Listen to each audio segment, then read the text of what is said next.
Hey, dear members of the Soul Stories family, today we will bring you a romantic love story, so let's get started. Don't forget to subscribe to our channel so you don't miss any meaningful stories. Ava Carter pulled her baseball cap low, her sharp blue eyes scanning the crowd in the Monarch Hotel's banquet hall. The crystal chandeliers sparkled like fallen stars, reflecting off elegant evening gowns and expensive suits. The clink of wine glasses mingled with polite laughter. But Ava paid no mind to the opulence. In the pocket of her server's jacket, the weight of a mini camera reminded her of tonight's mission. Infiltrate Stonewall Corporation's secret office and photograph any documents proving allegations of money laundering and tax evasion worth billions of dollars. At just 27, she was already one of Urban Pulse's finest investigative journalists, talented, stubborn, and driven by a fierce belief that justice was the only thing worth living for.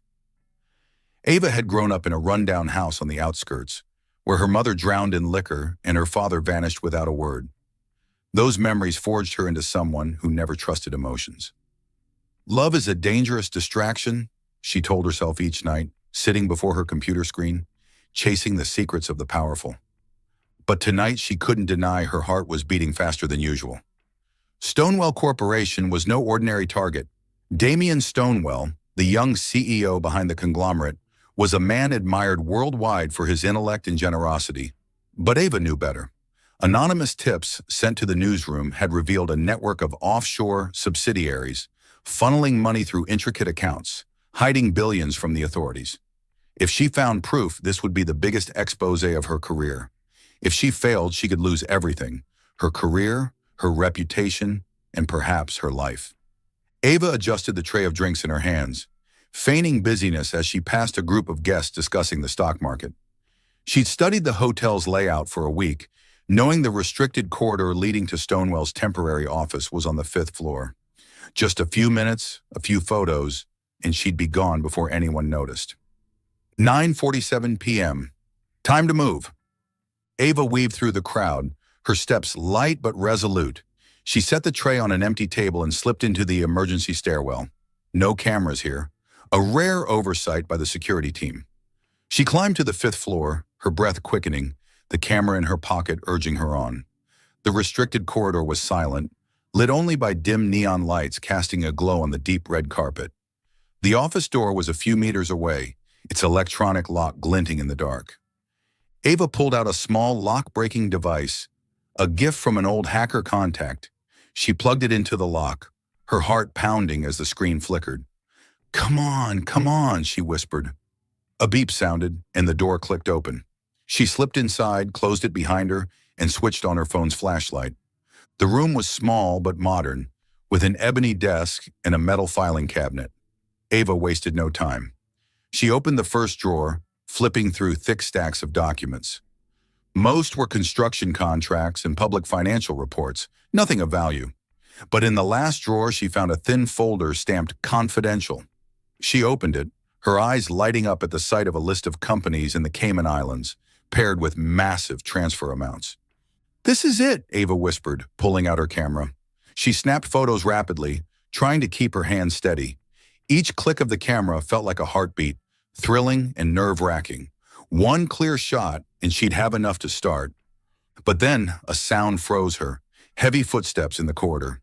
A man's low voice carried through, accompanied by the crackle of a radio. "Check the restricted area. Someone disabled camera 3. Ava switched off her flashlight, her heart racing. She stuffed the camera into her pocket and bolted from the room, not bothering to close the door. The corridor was now lit, 2 guards approaching from the stairwell. No way back. She ran the opposite direction, her sneakers pounding the carpet, leading her to a shadowy corner with an unmarked door. She pushed it open and plunged into darkness. The small room smelled faintly of wood and cologne. Before she could get her bearings, she collided with a tall figure. A strong hand gripped her shoulder, steadying her. In her panic, Ava heard the guards right outside. "Check this room!" And without thinking, she pulled the man down, her lips meeting his in a sudden kiss. Time seemed to stop. His breath was warm, carrying a hint of mint and something deeper, unnameable. Ava felt his heartbeat, strong and steady, a stark contrast to the chaos within her. She closed her eyes, pretending to be lost in the moment, but her mind was taut, waiting for the sound of retreating footsteps. The voices outside faded, then disappeared. Ava opened her eyes, intending to pull back, but the man gently held her, his low voice whispering in her ear, "You're awfully bold." She flinched, pushing him away, but before she could flee, the room's lights flicked on. Ava blinked, adjusting to the brightness, and then her heart seemed to stop. The man before her wore a black suit, tall, with dark brown hair falling slightly over his forehead. His gray eyes pierced hers, curious and dangerous. A half-amused, half-knowing smile played on his lips, as if he'd just uncovered an intriguing secret. Damien Stonewall.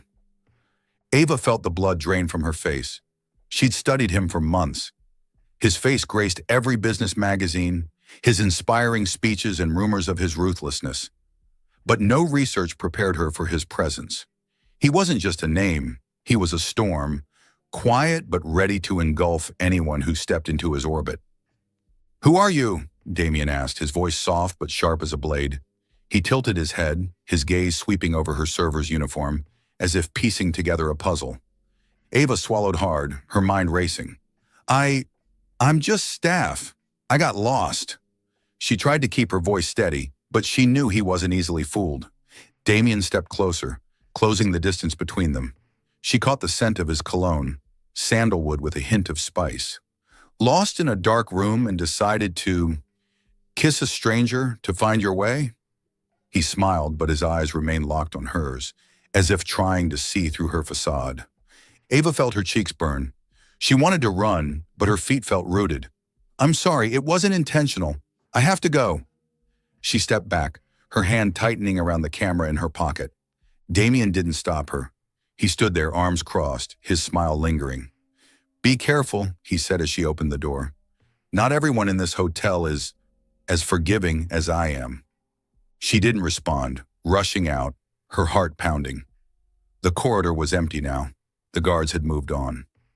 Ava raced down the stairs, out of the hotel, blending into the nighttime crowd on the street. Only when she was in her small apartment, under the dim glow of a desk lamp, did she let herself breathe. She pulled out the camera, checking the photos, the numbers, the names. They were all there, clear and sharp.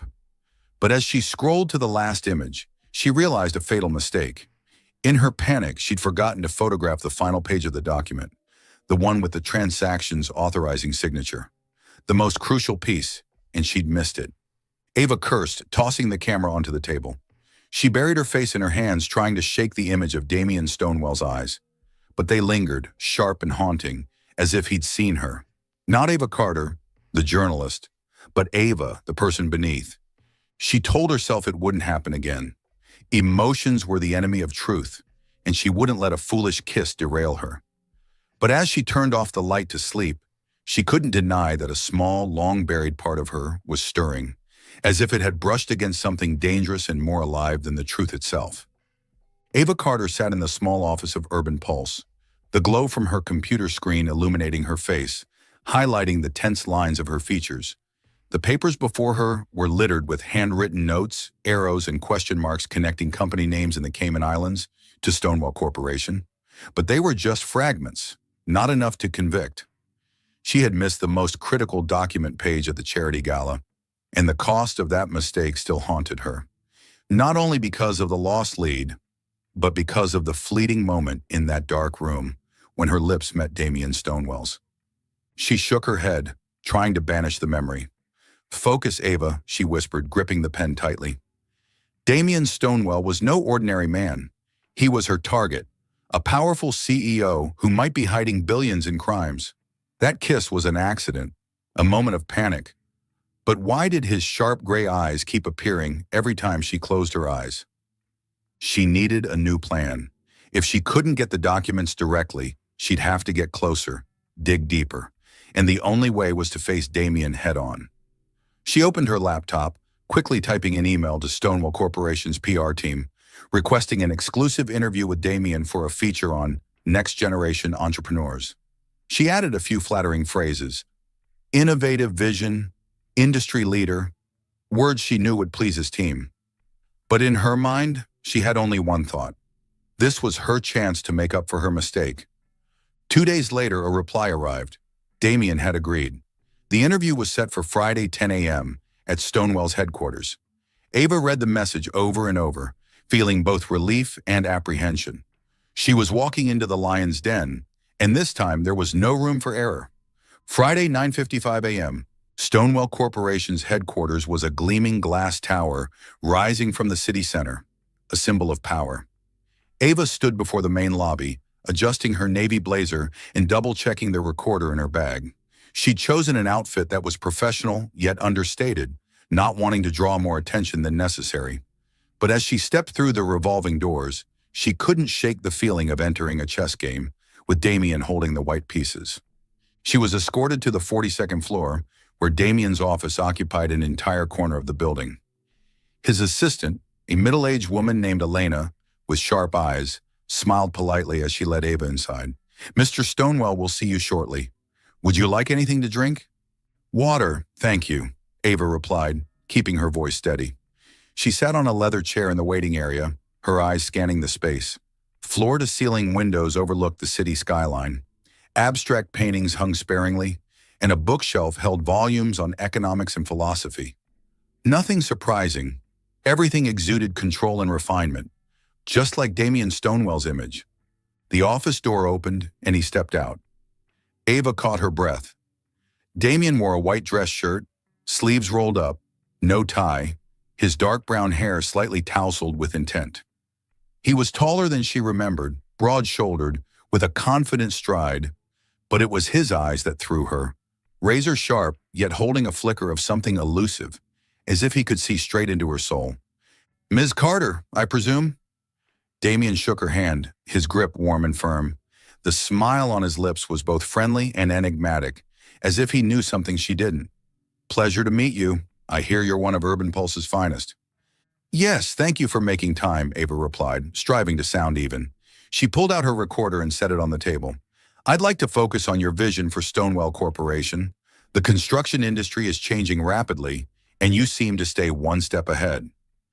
Damien sat across from her, legs crossed, his gaze never leaving her. "You get right to it, don't you?" he said, his voice low and smooth. "I like that, but first tell me, what made you choose me for this piece?" The question caught Ava off guard. She'd prepared for every scenario, but the way he looked at her, as if testing her, threw her for a moment. I think you're an intriguing figure," she said, choosing her words carefully. "A young, successful CEO who's private about his personal life. Our readers are curious about the man behind the Stonewall brand." Damien gave a soft laugh, but it didn't reach his eyes. "The man behind," he repeated, as if savoring the phrase. "How many people really want the truth, Miss Carter? Or do they just want a good story?" Ava's throat went dry. She wasn't sure if he was talking about the interview or something deeper. "I think the truth is always worth it," she said, meeting his gaze. "No matter how uncomfortable." A brief silence fell. Damien tilted his head, his eyes probing her. Then he nodded slightly as if making a decision. "Fair enough. Ask away, Miss Carter. I'm an open book, at least for today." The interview lasted nearly an hour, but to Ava, it felt like minutes. Damien answered her questions with remarkable intelligence and finesse. When she asked about Stonewall's expansion strategy, he spoke of green technology and sustainability. When she deliberately steered toward offshore subsidiaries, he smiled and said they were part of a complex global supply chain. Every answer was polished, yet vague enough to give her nothing to latch onto. Still, there were moments when he let slip something more genuine. When she asked about his motivation, Damien looked out the window, his gaze distant. "I grew up with nothing," he said, his voice quieter. "No family, no home. I built Stonewall not just to succeed, but to prove I could create something lasting, something that won't vanish when I'm gone." Ava jotted notes, but her hand paused. There was something in his tone, a small crack in his perfect facade, that made her want to ask more. But she reminded herself, he was the target, not someone to empathize with. The conversation paused when she accidentally dropped her ballpoint pen. It wasn't an ordinary pen. It had a backup recording device inside, just in case her main recorder failed. Ava bent to pick it up, but Damien was faster. He held the pen, turning it between his fingers, his eyes scanning its sleek metal casing. "Careful," he said, his voice light but pointed. "Not everything that falls is easy to pick up." He handed it back, but the way he locked eyes with her made her feel exposed. He knew, or at least he suspected. "Thank you," Ava said, forcing calm. She slipped the pen into her bag, her heart racing. The rest of the interview passed in a haze of tension. As she left the office, she felt his gaze linger, like a cat watching a mouse before it pounces. In the days that followed, Ava dove into her investigation with double the intensity. She contacted an anonymous source who revealed that Stonewall Corporation had a network of subsidiaries in tax havens, moving money through dozens of accounts to obscure its origins. But the source also dropped an unexpected detail. Damien Stonewall quietly funded several charities, particularly an orphanage on the city's outskirts, which he visited regularly without media attention.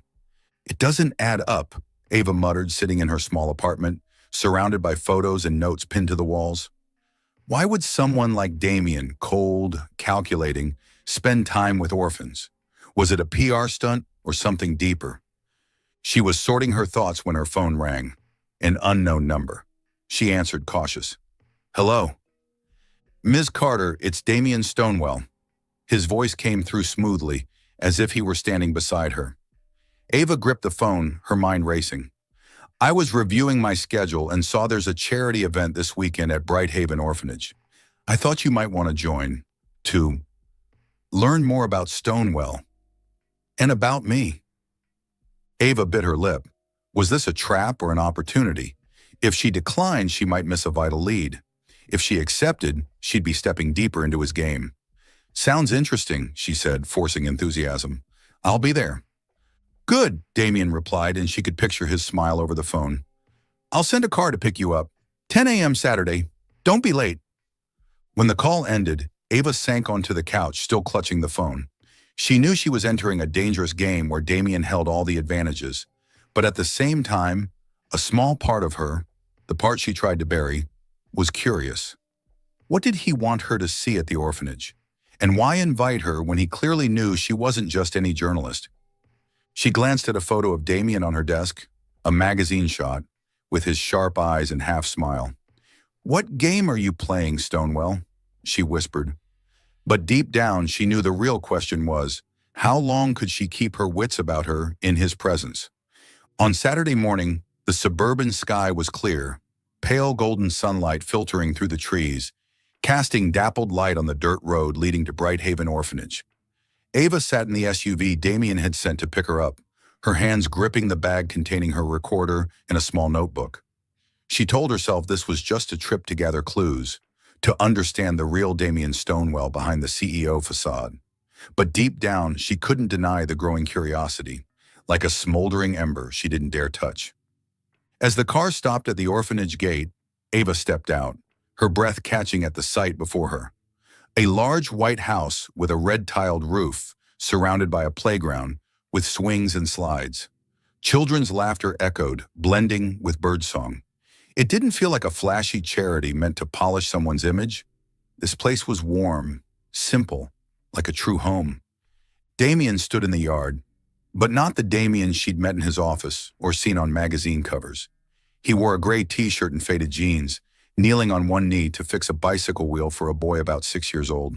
His hair was tousled, falling over his forehead, and the smile on his face was so genuine that Ava froze mid-step. No suit, no piercing gaze, no veneer of power, just a man trying to make a child smile. "Look, Ben, this wheel's smoother than a race car now," Damien said, ruffling the boy's hair. Ben beamed, pedaling around the yard, shouting with excitement. Damien stood, brushing his hands, then turned and caught Ava's gaze. His smile faltered for a second, replaced by something deeper, as if he'd found something he didn't know he was searching for. "You made it," he said, walking toward her. His voice was gentle but carried an undeniable pull, each word chosen to draw her into his orbit. "I thought you'd like this place." Ava nodded, striving for professionalism. "It's nicer than I expected," she replied, her eyes scanning the yard. Not like what I've read about Stonewall's charity projects. Damien gave a soft chuckle, not the sardonic one she'd seen before. That's the point. This place doesn't need spotlights. It just needs the kids to feel safe. He gestured for her to follow. Come on, I'll introduce you to everyone. The morning passed like a breeze. Ava walked with Damien, meeting the children and staff. There was Lila, an 8-year-old with wide eyes, clinging to Damien like a shadow, calling him Papa Damien with proud affection. When Lila tugged his hand to show off her drawing, a house under a blazing sun, Damien knelt down, listening intently, his eyes soft but tinged with an unnameable sadness. Ava stood a few steps away, feeling her chest tighten. This wasn't Damien Stonewall, the man behind money laundering allegations. This was a man the children trusted, loved, and needed. At lunchtime, Damien invited Ava to eat with the kids. They sat around a long table under an oak tree, the sunset painting the scene gold. The children vied to tell stories, and Damien ate while tossing in silly jokes that made the table erupt in laughter. Ava tried to act at ease, but every time Damien's gaze met hers, a jolt ran through her. He didn't ask about her work, didn't mention Stonewall, as if today he just wanted to be ordinary. When the kids ran off to play, leaving them alone, Damien poured her a glass of lemonade. "You seem uneasy," he said, half teasing, half serious. "Afraid I spiked the drink?" Ava laughed despite herself. "No, it's just, I'm not used to places like this. It's too real." She paused, realizing she'd let slip a piece of herself. "I mean, it's different from what I usually see when I investigate." Damien tilted his head, his gaze probing. "Investigate," he echoed, his voice lowering. "You're always chasing the truth, aren't you, Ava? But have you ever wondered what happens when the truth isn't as simple as black and white?" The question stopped her cold. She wanted to argue, to say the truth was always clear, that justice left no room for ambiguity. But his eyes, sincere yet scarred, silenced her. Instead, she asked, "Why do you do this? This orphanage, these kids. What does it mean to you?"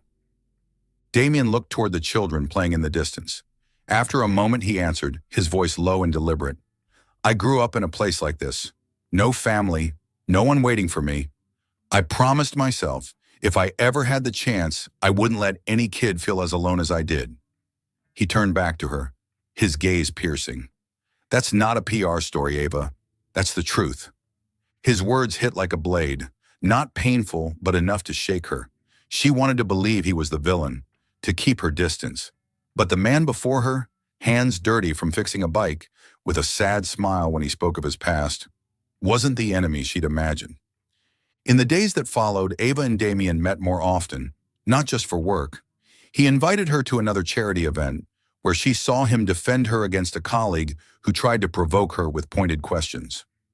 "Ms. Carter is my guest," Damien said, his voice like steel, his glare silencing the man. Later, as he drove her home, he pulled over on a quiet road, the dim streetlights casting shadows inside the car. They talked about things unrelated to Stonewall, childhood dreams, hidden fears.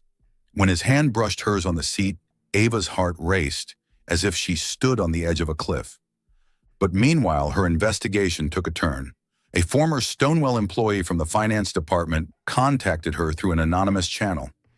After tense negotiations, he handed her a USB drive containing detailed records of Stonewall's tax evasion, lists of offshore transactions, secret bank accounts, and even Damien's signature on some contracts. This was the proof she needed, the weapon to bring him down and expose the truth. Ava sat in her apartment, plugging the USB into her laptop, her eyes glued to the screen as files loaded. Massive sums, shell company names, all laid bare. She began writing her article, the headline flashing on the screen. Stonewall Corporation, an empire built on secrets. But with every word she typed, Damien's image surfaced, laughing with the kids, his eyes when he spoke of his childhood, the way he looked at her like she was the only person in the world. That night she got a text from Damien. Just one line. "Meet me at my office, 10 p.m. I need to tell you something." Ava held the phone, her heart pounding. She knew she shouldn't go, but her feet were already moving toward the door. Damien's office was dark, lit only by the city lights streaming through the glass. He stood by his desk, no jacket, shirt sleeves rolled up. When she entered, he didn't smile, didn't joke. There was only a heartbreaking sincerity in his eyes. "Ava," he said, his voice rough, "I know you're investigating me. I've known for a while." She froze, clutching her bag.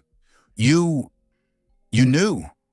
Her voice trembled, not from fear, but from something deeper. Damien stepped closer, closing the distance. "I let you get close because I wanted you to see me. Not the CEO, not Stonewell, but me. Because you make me want to be a better man." He paused, his eyes locked on hers. "I'm not asking for forgiveness.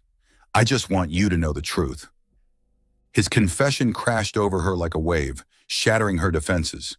Ava felt her eyes sting, but she refused to cry. "Why?" she whispered. "Why do it? Tax evasion, money laundering. If you knew it was wrong, why not stop?" Damien turned away, his hand gripping the chair. "Because I thought I could control it. Because I thought the money could do good. Like the orphanage. Like the things I never had as a kid." He faced her again, his eyes raw. "But then I met you and I realized, I don't want to be the man you have to destroy." Ava shook her head, tears spilling over. "You don't get it, Damien. I can't stop. The truth is all I have." She stepped back, fleeing from him. That night rain poured in sheets. Unable to sleep, Ava ran to Damien's house, her clothes soaked, hair plastered to her face. She pounded on the door, heedless of the bone-deep cold. When Damien opened it, his eyes filled with worry, he pulled her inside, wrapping a blanket around her. "Why do you make me so confused?" Ava shouted, her voice breaking. "Why can't you just be the bad guy? Why do you have to make me love you?" Damien froze, then stepped forward, pulling her outside into the rain, where they faced each other under the gray sky. Water streamed down his face, but his eyes never left her. "Because I love you too," he said, his voice hoarse. "And because from that first kiss, that reckless kiss in the dark at the Monarch, I was drawn to you, Ava.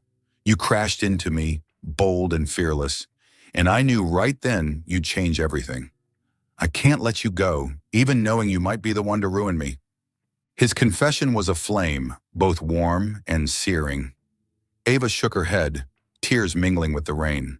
"You can't say that," she whispered, her voice choked. "You can't make this harder." But she didn't pull away. She surged toward him, her lips finding his, and they kissed in the rain, fierce and painful, as if it were their last. His lips were warm, tasting of rain and an unspoken promise. Ava sobbed, clutching his shirt. "I wish you were just an ordinary man, not the one I have to destroy." Damien held her tighter, rain dripping from his hair onto her cheek. "If you want me to change, I will," he whispered, his voice firm yet wounded. "But you have to give me a reason to believe I'm worth it." They stood there wrapped in each other, but Ava knew she couldn't stay. She stepped back, looking at him one last time, his eyes pleading to hold her forever. Then she turned, walking into the rain, carrying a broken heart and a silent question. What would she choose, justice or love? The rain kept falling, relentless and icy, as if trying to wash away every emotion in Ava Carter's heart. She stepped into her small apartment, clothes soaked, hair plastered to her cheeks, rainwater dripping onto the worn wooden floor. The dim desk lamp cast a faint glow over her workspace, where her laptop sat open, the draft article's title blinking. Stonewell Corporation, an empire built on secrets. Beside it was the black USB drive, a small object with devastating power. All the evidence of Damien Stonewell's tax evasion system, from offshore transaction lists to his signature on illegal contracts. This was the weapon she'd hunted for months, the key to bringing the truth to light, reinforcing her faith in justice. The only thing she trusted in a world full of lies. But now, standing before it, Ava felt her heart constrict, as if an invisible hand were squeezing her chest. She sank into the chair, her trembling hand hovering over the keyboard. Each word she typed, tax evasion, secret accounts, Damien Stonewell, cut like a cold blade, not just into his reputation, but through the memories she tried to bury. Damien's smile as he knelt to fix Ben's bicycle. The gentle look in his eyes as he told silly stories to make Lila laugh. The way he held her in the pouring rain, whispering he'd change if she gave him a reason, all vivid and heartbreaking. She wanted to believe him, to believe the real him was the light she saw at the orphanage. But that belief came at too high a cost, betraying herself, betraying the truth she'd lived her life to protect. Ava leaned back, burying her face in her hands, nails digging into her skin as if to anchor some clarity. In her mind, two opposing images of Damien clashed fiercely. On one side was the warm man who'd shown her his hard and honest moments, ruffling Lila's hair when she called him Papa Damien, speaking of his abandoned childhood in a low, sad voice, looking at her like she was his whole world. On the other was the figure behind the cold numbers in the documents, billions funneled through secret accounts, shell companies built to hide crimes, his signature on every page like a declaration he'd chosen darkness. How could one person be both light and shadow, both the hero to those kids and the deceiver of justice? She stood, pacing the cramped room, her steps heavy as if carrying the weight of the world. This apartment had been her sanctuary, where she built her investigations, where she felt in control. Now it was a cage, trapping her in her own chaotic thoughts. She stopped at the bookshelf where her investigation journals stood neatly aligned, each one a story she'd exposed, a triumph of truth. But this time, triumph meant destroying the man she loved, destroying the good he'd done, like Brighthaven Orphanage, like the smiles of those kids she couldn't forget. She opened a cabinet, pulling out an old bottle of red wine, a gift from a colleague she'd never touched. She poured a glass, the deep crimson liquid catching the light, but she only stared at it, not drinking. Wine couldn't calm the storm in her heart, couldn't silence the two voices screaming in her head, one urging her to hit send and publish the article, to let justice prevail, the other whispering that if she did, she'd lose Damien forever, and perhaps her faith in compassion along with him. She returned to the laptop, deleting the article's title with a decisive keystroke, then typed a new one, Damien Stonewell. Hero or fraud? But even that felt wrong. It was too simple, too judgmental, as if the world were only black and white, when Damien was a canvas of grays, complex, contradictory, and beautiful in a way she couldn't explain. She deleted it again, the blank screen a challenge to face herself. Who am I without the truth? She whispered, her voice lost in the empty room. But another deeper question echoed within. Who am I without him? That night, Ava didn't sleep. She sat before the laptop, opening each file on the USB, rereading the lines etched into her mind. Transaction lists, massive sums, shell company names, all undeniable. This was the truth she'd spent her life chasing, and it lay before her, waiting for a decision. But every time she reached to type the article, Damien's image intruded, a ghost she couldn't banish. His eyes as he spoke of his lonely childhood, his voice confessing she made him want to be better. The way he stood in the rain, holding her like she was his only anchor. She snapped the laptop shut, the click ringing in the silence like a verdict. She stood, her body heavy, but in a sudden surge she knew she had to see him one last time. She didn't know what she'd say, didn't know if words could free her from this torment, but she needed to look into his eyes to see him again, even if it was the end. She drove to Damien's penthouse, her heart pounding, each beat a reminder she was nearing a fateful crossroads. The city sparkled with nighttime lights, but they couldn't pierce the darkness within her. When she knocked, Damien opened the door almost instantly, as if he'd been waiting. He wore a black t-shirt, hair slightly mussed, his eyes filled with concern as he saw her standing there, her thin coat no match for the cold wind. Ava, he said, his voice rough, laced with a tenderness that made her want to break. Come in, it's freezing. She shook her head, staying at the threshold, afraid that stepping inside would sap her strength to leave. No, I won't stay long. I need to tell you something. She took a deep breath, trying to steady her voice, but tears welled up, hot and unstoppable. I found the evidence, Damien. Everything. The offshore accounts, the transactions, your signature. I could destroy you right now." Damien didn't flinch. He just looked at her, his gaze calm but heavy with deep pain. "I know," he said, his voice soft as a breeze. Each word weighted. "I knew from the moment you walked into my office, but I let you get close because I hoped you'd see something worth saving." His words hit her heart like a fist, unrelenting. Ava clenched her hands, nails digging into her palms, as if physical pain could drown out the ache inside. "You don't understand," she said, her voice breaking, tears spilling like a dam bursting. "You used dirty money to do good. You built the orphanage. You saved those kids, but it's all built on lies. I can't live with hiding the truth, Damien. I can't."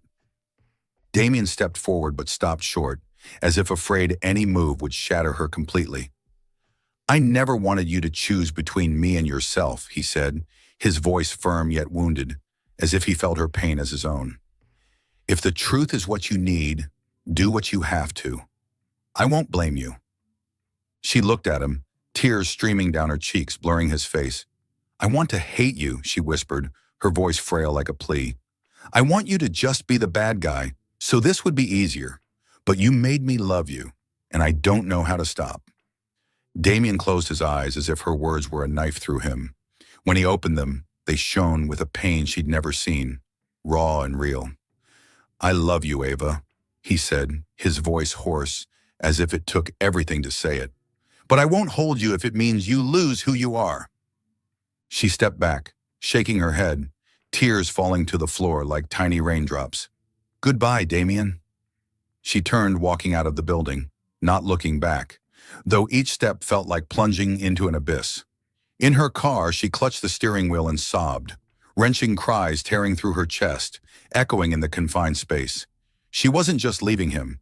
She was leaving a part of herself, the part that dared to hope, to love, if only for a moment.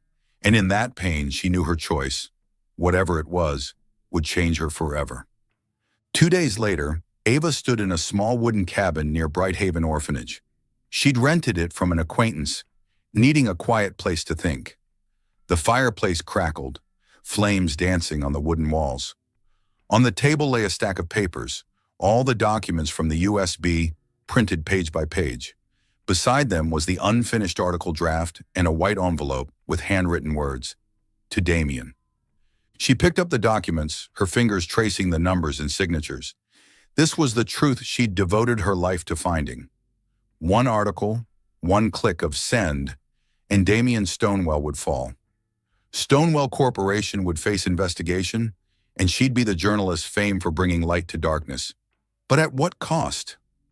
Lila's smile when she called Damien Papa, Ben's eyes as he rode his newly fixed bike, her own heart, now entwined with a man she couldn't save. Ava knelt before the fireplace, her hands trembling as she held the papers toward the flames. She paused just for a second, as if waiting for someone to stop her, but no one came. She let the papers go, watching them curl, blacken, and turn to ash. The article draft followed, each page burning brightly, as if torching her faith in justice. She sat there staring at the fire until it dwindled to embers. Then she took the letter, rereading it one last time.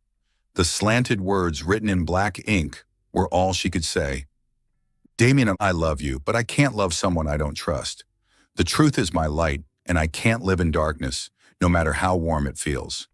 I'm leaving so you can choose your path again. Don't look for me. Avenue. She folded the letter, sealed it in the envelope, and left it on the orphanage's kitchen table the next morning, asking a staff member to give it to Damien. She didn't stay to see the kids, didn't dare face Lila or Ben, afraid their eyes would sway her. A week later, Ava left the city. She resigned from Urban Pulse without explanation, saying only that she needed time to find herself. She moved to a small town hundreds of miles away, working for a local paper, writing about simple things, farmers markets, fall festivals, ordinary people. The job wasn't challenging, but it was safe, sparing her from heart-wrenching choices. She rented a small apartment with a window overlooking wheat fields. Each evening, she sat by the window, watching the sunset, wondering if she'd done the right thing. She didn't regret burning the documents. It was the only way to protect what Damien had built for the kids.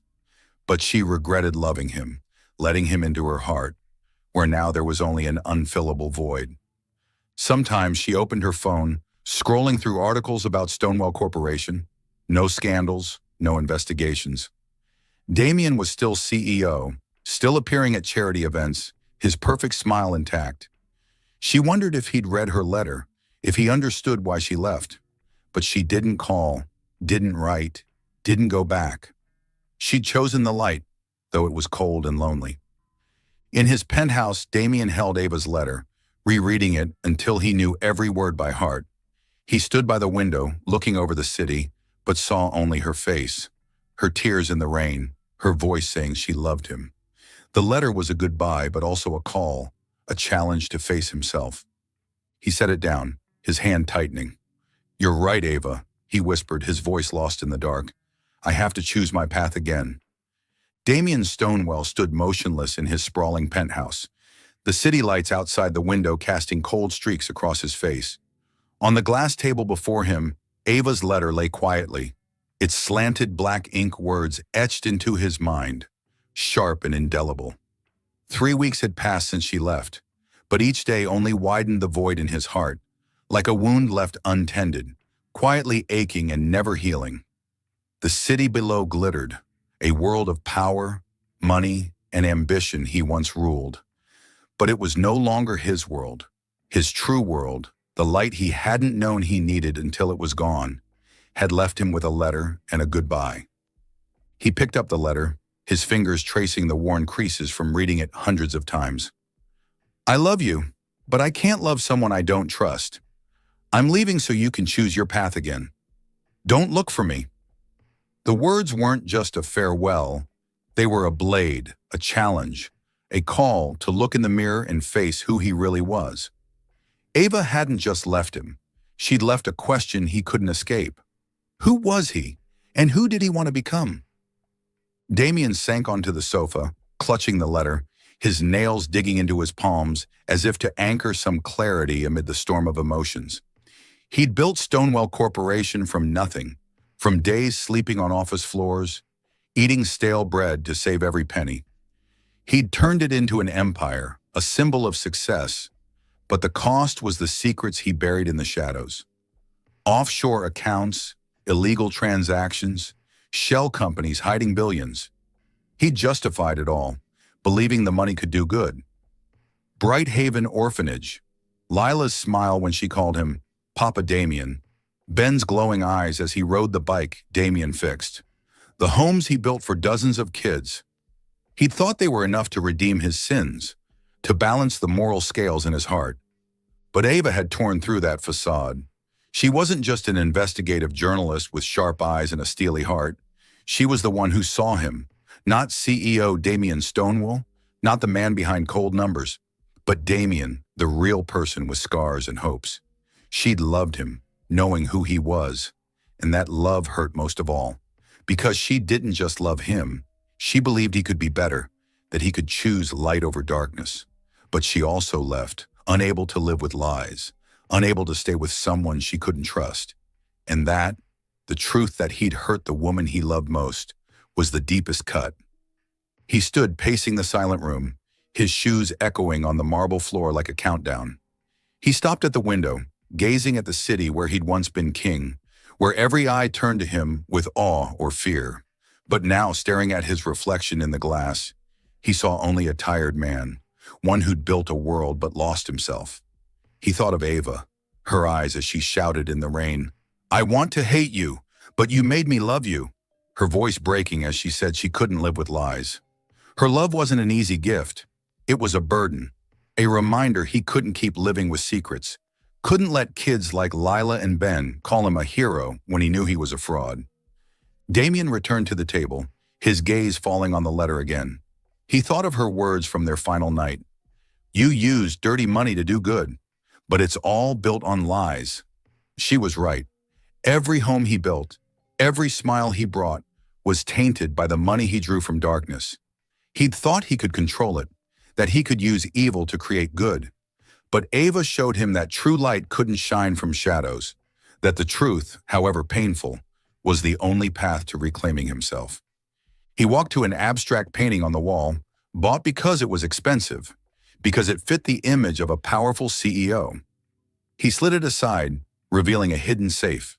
With slow, deliberate movements, as if performing a ritual, he entered the code and opened it. Inside was a small hard drive, a backup of every document tied to Stonewall's tax evasion. He'd kept it as a final card, a way to protect himself if the secrets ever came to light. It was his shield, his assurance he'd never lose everything. But now, holding the drive, he felt only the weight of his mistakes. It wasn't a shield, it was a chain, binding him to a man he no longer wanted to be. He thought of Ava, not just her love, but her sacrifice. She'd had the evidence, everything to destroy him, but chose to leave, to let him decide his own path. Her love wasn't easy forgiveness. It was a call to stand, face the consequences, and become someone worthy of her trust. "You're right, Ava," he whispered, his voice lost in the dark, a confession to the empty room. "I can't keep doing this." He gripped the drive, its sharp edges biting into his palm, a reminder that truth always had a price. He thought of the kids at Bright Haven, of the letters he couldn't write if he kept living a lie, of Ava's eyes if she ever learned he chose to run instead of face it. Damien sat at the table, placing the drive beside the letter. He opened his phone, pulling up Robert, his lawyer, but his finger hovered over the screen. A part of him, the fearful part, the one that did anything to survive, screamed there was another way, that he could hide, keep going.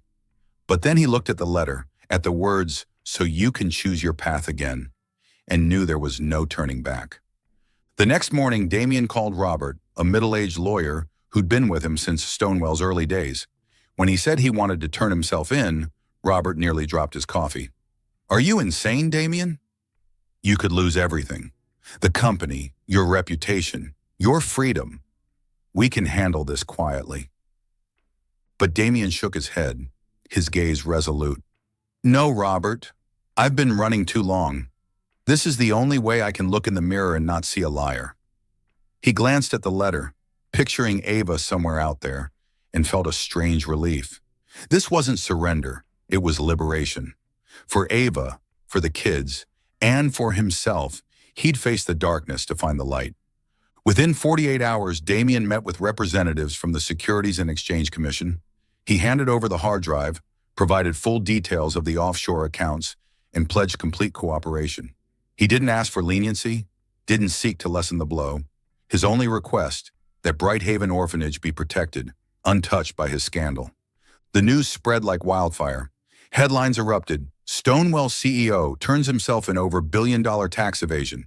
Stonewall's stock plummeted, the board held emergency meetings, and Damien resigned immediately. He became the focus of public outrage, but some, especially the kids at Bright Haven, quietly prayed for him. The trial was swift. Thanks to his cooperation and charity record, Damien was sentenced to 2 years instead of the maximum 7. As the judge read the verdict, he sat calmly, his eyes steady. He didn't look at the crowd, didn't seek sympathy. He only thought of Ava, wondering if she knew he was trying to become the man she'd once hoped he could be. In prison, Damien lived a different life. No expensive suits, no power. He worked in the prison library, shelving books and teaching others to read. But each night, in his small cell, he sat under a dim light and wrote letters. Not to Ava. He respected her wish, not contacting her, but to the kids at Bright Haven. He wrote about the stories he'd told them, about his hope they'd grow up strong and never feel abandoned. "You kids are my light," he wrote in one to Lila. "No matter where I am, I'll always come back to you." The letters in some way kept him from breaking, but each stroke of the pen reminded him of Ava, her eyes watching him at the orphanage, her voice saying she loved him. He didn't know where she was, didn't know if she'd forgive him, but he knew he had to keep going, not to prove it to her, but to himself. Meanwhile, hundreds of miles away, Ava Carter stood in Bright Haven's yard, watching Lila and Ben play on the swings. She'd returned after hearing Damien turned himself in, not for him, but for an unspoken promise to the kids. Knowing he wasn't there to care for them, she felt she had to do something. She quit the local paper and became a full-time volunteer at Brighthaven while working as a freelance investigative journalist. Her new work was far from her urban pulse days. She wrote about small-town corruption, exposing injustices big outlets ignored. But she also protected those trying to make amends, ex-convicts reintegrating, business owners who fell but sought redemption. She no longer saw the world in black and white. Damien had taught her that truth could be more complex than she'd believed. Each week, she received a letter from Damien, sent through orphanage staff. He didn't write to her directly, but to the kids, though she knew he meant for her to read them. The letters spoke of his life in prison, the books he read, his promise to return. They didn't beg forgiveness or ask her back, but each line was a gentle knife, both painful and making her proud. Lila asked when I'm coming back, he wrote in one. I told her I'm learning to be a better man, so one day I'll be worthy to stand before you all, and before someone else I hurt. Ava read the letters in her small room at Brighthaven, a flickering oil lamp casting shadows on her face. She didn't reply, didn't write back, not because she didn't want to, but because she was afraid. Afraid that opening her heart again would leave her too weak to stay distant. But when Lila hugged her, asking about Papa Damien, her heart stirred, both aching and hopeful. She started a journal, recording her thoughts about Damien, the kids, herself. You're changing, she wrote one night as rain fell outside, and so am I. But I don't know if our paths will cross again. 2 years passed faster than Ava expected. She became integral to Brighthaven, not just a caretaker but a storyteller, a bike fixer, a comforter when the kids missed Damien. She was no longer the Ava Carter of Urban Pulse, living only for the hunt for truth. She was Ava learning to forgive, not just Damien, but herself. Meanwhile, Damien spent his final prison days with one goal: to start anew. He took courses on nonprofit management, planning a new project, a fund for orphans and ex-convicts reintegrating. He didn't dream of reclaiming Stonewall's glory. He wanted to build something real, the way Ava believed in truth. One morning, as he received his release papers, he stood at the prison gate, breathing free air. In his hand was a final letter for the kids, but this time he added a line for Ava. If you read this, know I've never stopped trying to be the man you saw in me. The early morning at Brighthaven Orphanage was crisp, carrying the scent of freshly cut grass and the cheerful chirping of birds. Ava Carter sat on a wooden bench under the oak tree, a picture book open on her lap, surrounded by children listening intently. Lila, now 10, sat close, her wide eyes sparkling as Ava read about a little dragon finding its home. Ben, the boy who once rode the bike Damien fixed, fidgeted restlessly, tossing in innocent questions that made the group burst into laughter. Ava smiled, her voice gentle yet vibrant. Over the past 2 years, she'd become indispensable to Brighthaven, not just a caretaker, but a friend, a sister to the kids. She still wrote now as an independent investigative journalist, focusing on stories that exposed evil while celebrating redemption. Her work was no longer a relentless battle for truth, but a journey to find light in darkness, a lesson she'd learned from Damien Stonewall. Yet despite embracing her new life, her heart carried a void. Damien's letters, sent through the kids during his 2 years in prison, were proof he was changing. He wrote of books he read, plans he cherished, and his promise to return to Brighthaven. She didn't reply, not out of anger, but because she feared opening her heart would leave her unable to bear losing him again. But today, as sunlight filtered through the leaves, she felt an odd premonition, as if something was about to happen. Ava, keep reading, Lila urged, snapping her out of her thoughts. Ava smiled, about to open the book, when a faint sound from the gate made her look up.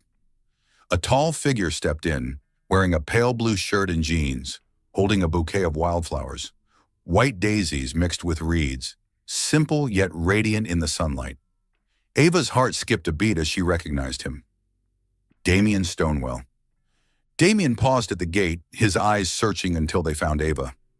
2 years in prison had left their mark, faint lines at the corners of his eyes, a few silver strands in his dark brown hair.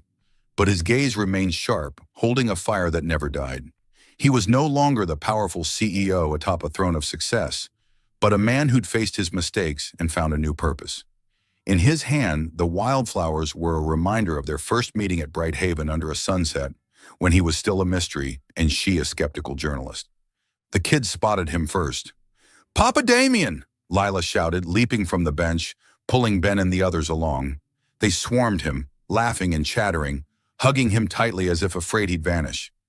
Damien knelt, embracing each one, his smile a mix of joy and emotion.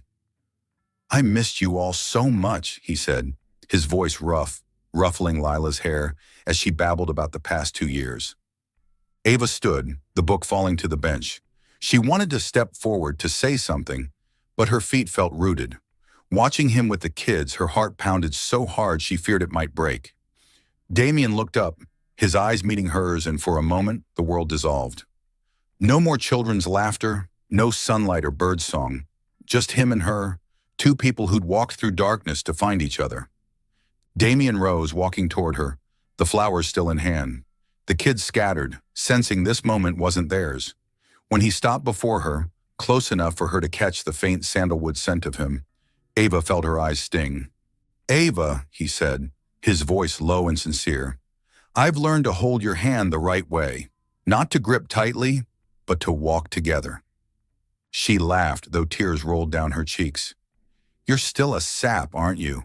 she whispered, her voice trembling. But then she grew serious, looking deep into his eyes. "Damien, you did it. You changed."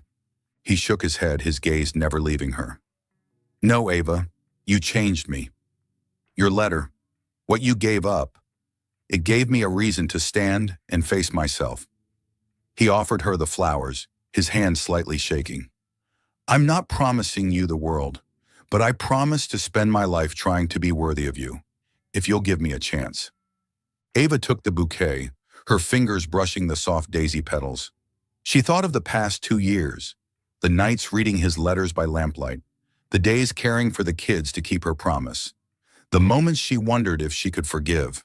But now looking at him, she knew forgiveness wasn't about erasing the past. It was about choosing to build a future. She stepped forward, wrapping her arms around him, burying her face in his chest. Damien enveloped her, holding tight as if afraid she'd slip away. The kids cheered, bouncing around, and Ava laughed through her tears, feeling his warmth like a promise that everything would be okay. That afternoon, Bright Haven's yard buzzed with energy. The kids threw a welcome back party for Damien, with homemade cookies and lemonade Ben mixed, sweet enough to make everyone wince. Damien sat among them, retelling stories from his letters, but now he glanced at Ava with each word, as if she were the only one who needed to hear.